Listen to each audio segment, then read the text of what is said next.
Anunciado, hay un artículo muy interesante que escribe María Mercedes Tenti, la magíster María Mercedes Tenti, a quien aprovechamos, le mandamos un saludo muy especial, de la Academia Nacional de la Historia, que escribió el domingo 9 de febrero, especialmente para el diario El Liberal. Nosotros lo tomamos porque es una historia muy interesante, muy linda, y la vamos a compartir con ustedes en estos momentos.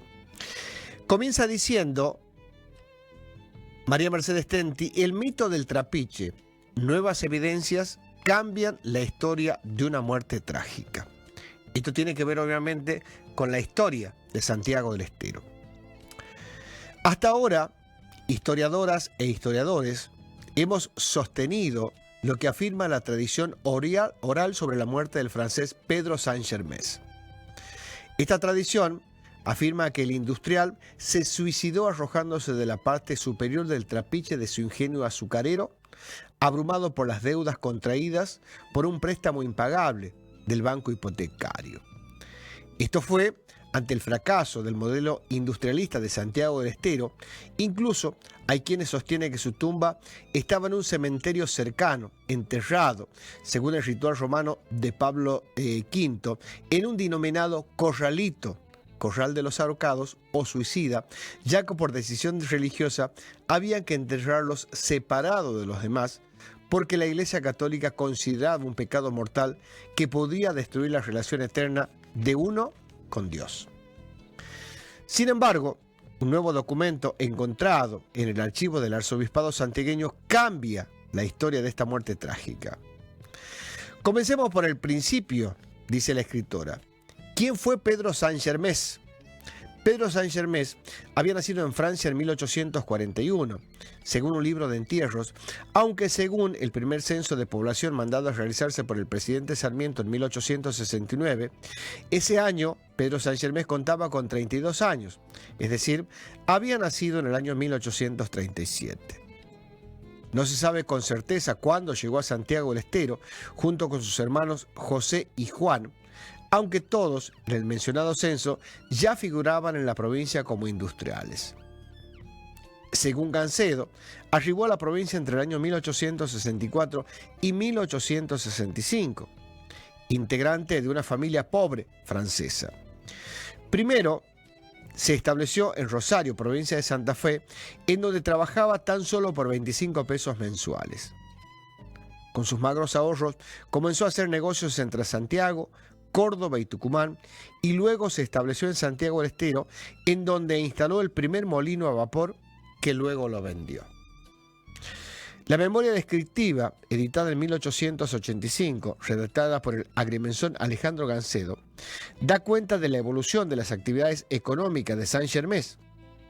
Con el dinero de la venta del molino, compró un amplio terreno en Contreras, lo que hoy se conoce como el barrio Campo Contreras, en donde se dedicó primero a la invernada de ganado, aunque pronto se ocupó del cultivo de la caña de azúcar. Estos cultivos eran incentivados por una ley que exoneraba de impuestos por 15 años al establecimiento que produjera azúcar. En 1879 ya funcionaba el ingenio con la maquinaria de última generación. Para el regadío de las plantaciones, había alentado la construcción de un canal derivador, ya que la zona no contaba con el agua necesaria. Gancedo afirma que luego don Pedro Saint-Germain vendió el ingenio en Londres por 1.200.000 fuertes de oro. Cuando publicó su memoria descriptiva en 1885, quedándose con su casa únicamente del centro de la ciudad de Santiago del Estero. Tenía 6 leguas de campo de 20 cuadras al sudeste de la capital, con un bloque importante por la leña y madera de construcción. 3.000 cabezas de ganado y 12 leguas más de campo a la margen derecha del río Salado, en una excelente zona para la ganadería. Sin embargo, el mismo Gancedo señalaba que Pedro Saint-Germain en el año 1885, el ingenio se encontraba mucho más equipado, ya que la primera maquinaria se colocó otra de mayores dimensiones, ocupando todo el edificio de las máquinas, una superficie de 3.737 metros cuadrados y 2 trapiches. También tenía 18 centrífugas, la que podía dar diariamente más de 2.000 arrobas de azúcar de primera. En el establecimiento se carneaban 5 o 6 animales al día en épocas de cosecha para más de 1000 peones, lo que nos da una idea de la magnitud que tenía la empresa. Estamos hablando del ingenio Saint-Germain, lo que nos daba una idea de la magnitud de la empresa. El ingenio Saint-Germain poseía maquinarias no solo para la fabricación de azúcar, sino también de aguardiente, por lo que contaba con 2 trapiches de hierro que funcionaban a vapor por bateas del mismo metal para cristalización del azúcar. Había calicantos subterráneos para la fabricación de aguardiente, alambiques y rectificadores para la destilación. Dice la historia, esto está escrita también en el Labro Tenti, 1993, La industria de Santiago del Estero, página número 61. Según la memoria descriptiva de Facio en el año 1889, la fábrica que estaba en el sector del barrio Campo Contreras tenía luz eléctrica y teléfono, depósitos y casas para los empleados. En 1887 habría propuesto al Poder Ejecutivo, junto con el doctor Ramiro Linaro y Emilio Largó, fundador, en este caso, de concurso de la provincia, un establecimiento balneario en el departamento Riondo, proyecto que fue presentado a la legislatura y que culminó con la firma de un contrato con el gobernador para la creación de un establecimiento balneario de aguas medicinales calientes y frías en el paraje denominado Ojo de Agua, actual Termas de Riondo, por lo que se le eximía de impuestos por 15 años. Como se ve, el emprendedurismo de Saint-Germain era imparable. Sin embargo, la ansiada llegada del ferrocarril de la línea proveniente de Frías, impulsada por el senador y luego gobernador Absalón Rojas, modificó el destino industrial de la provincia. La élite tucumana consiguió trenes de mayor capacidad de carga de trocha ancha contra los que llegaban a Santiago del Estero de trocha angosta, además de fletes diferenciados que beneficiaban a la provincia vecina. La industria azucarera decayó por el sexo de producción, ya que no podía colocarlas en los mercados de consumo. Dice la historia que el enigma del trapiche, y volviendo al planteo inicial y lo clarificado quién fue Pedro Saint-Germain, pasamos a analizar la documentación que devela el misterio de su muerte. Se trata del acta número 1 del libro Entierro de la parroquia Santiago del Estero del año 1893, obrante en el archivo del arzobispado, que expresa lo siguiente.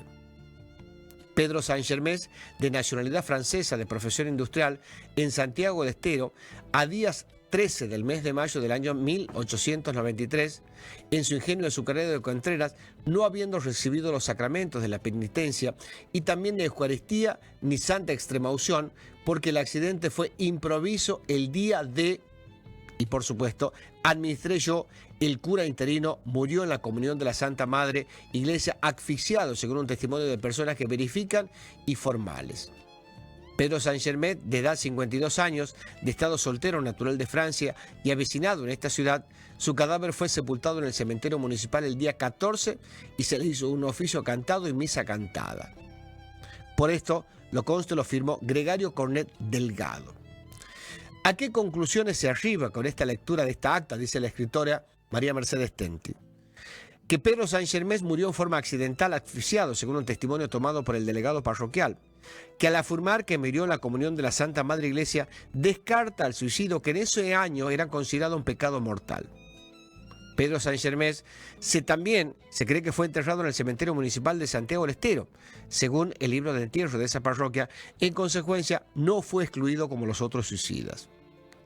Lo que sí se le hizo oficio cantado y misa cantada, se ratifica que murió en forma accidental, ya que las misas fúnebres de las ceremonias cristianas se llevaban a cabo en el interior de las capillas o iglesias, imposibles en la época de hacerle a un suicida, a diferencia de los funerales que pueden ser o no religiosos y generalmente se celebran al pie de la tumba. Este documento que nosotros estamos leyendo cambia totalmente la idea repetida de su muerte de Saint-Germain, suicidándose al arrojarse en el trapiche. Sus restos, junto con su hermano José, fueron depositados posteriormente por el ex gobernador Antenor Álvarez en el monumento que tiene la familia, en una urna en donde se encuentra actualmente en el cementerio La Piedad. El mito del trapiche. Nuevas evidencias cambian la historia de una muerte trágica de Pedro Saint-Germain, escrito en estos momentos por María Mercedes Tenti de la Academia Nacional de la Historia, a quien le mandamos un saludo muy especial porque nos enteramos bien quién fue Pedro Saint-Germain.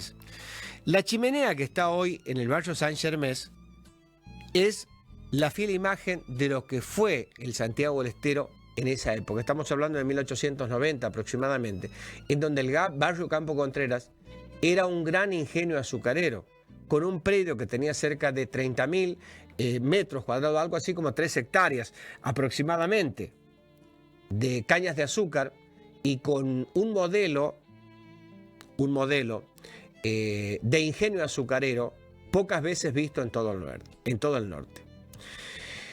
En algún momento en el transcurso de esta semana vamos a hablar con la licenciada y la doctora María Mercedes Tenti para que nos explique un poquito más por qué se perdió esto.